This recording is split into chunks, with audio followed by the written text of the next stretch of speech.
প্রস্রাব করার সময় যদি কারো কাপড়ে 2-1 ফোঁটা তরল লেগে যায় তাহলে কি সেই কাপড় দিয়ে নামাজ হবে কিনা? ওই অবস্থায় তাকে কি নতুন করে গোসল করতে হবে নাকি পুরা কাপড় পাল্টিয়ে তারপরে তাকে নামাজ আদায় করতে হবে?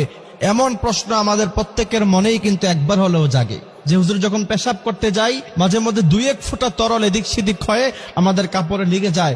এমতো অবস্থায় কি আমার পুরা কাপড় কি খুলে তারপরে নতুন কাপড় পরিধান করে নামাজ পড়তে হবে নাকি আমাকে নতুন করে পাক পবিত্র হয়ে গোসল করে তারপরে নামাজ আদায় করতে হবে? এমন প্রশ্ন কিন্তু আমাদের অনেকেরই জেগে থাকে। এই প্রশ্নের উত্তর হলো, প্রথম কথা হচ্ছে আপনি যদি প্রচন্ড পরিমাণে অসুস্থ হন, যে আপনার প্রস্রাবের ফোঁটা একটু পর পর বের হয়ে যায়, একটু পর পরই আপনার প্রস্রাবের ফোঁটা বের হয়ে যায়, এবং আপনি ওযু অথবা গোসল করার পরে আপনি যখন সালাত আদায় করবেন অথবা নামাজ আদায় করবেন, এতটুকু সময়ের মধ্যখানে আপনি কখনোই নিজেকে সেফ রাখতে পারেন না। আপনি চিকিৎসা নিয়েছেন, ডাক্তারকে দেখিয়েছেন, তারপর আপনি 2-1 ফোঁটা এদিক সেদিক বের হয়ে যায়, ওইটা হচ্ছে আপনার অসুস্থতা। ওই অসুস্থতার ওজরের কারণে আপনি ওই সময় ওযু করে নামাজ তখন পড়ে ফেলবেন।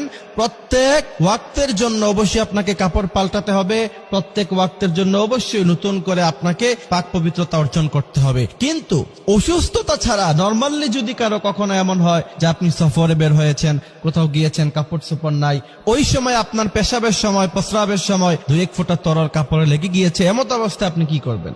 প্রথম কথা হচ্ছে এই কারণে অবশ্যই আপনাকে গোসল করতে হবে না।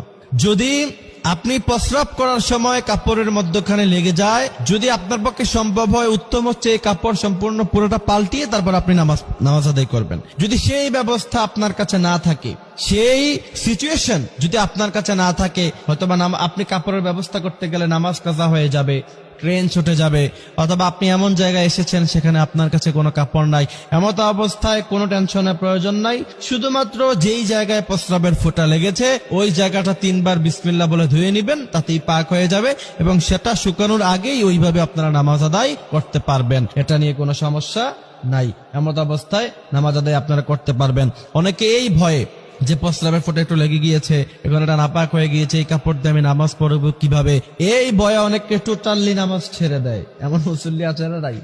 এইগুলি আমাদেরকে খেয়াল রাখতে হবে, আমাদেরকে বুঝতে হবে। এবং বিশেষ করে আমাদের আলোচনা যারা শুনছো, এখানে যারা আছো, প্রত্যেকের আইডিতে অবশ্যই শেয়ার করবা। বিশ্বনবী বলছেন, বাল্লিগু আন্নী ওয়ালাউ আয়া, আমার একটি বাণীও যদি তোমার কাছে পৌঁছে তা তুমি অন্যের কাছে পৌঁছিয়ে দাও। এবং আপনি যদি একটা মাসালা শিখেন, তাহলে 2 রাকাত নফল নামাজ পড়লে যেই পরিমাণ সওয়াব হয়, একটি মাসালা শুধুমাত্র আপনি শিখলেন, আল্লাহ পাক ওই পরিমাণ সওয়াব আপনার আমলনামায় দিয়ে দিবে।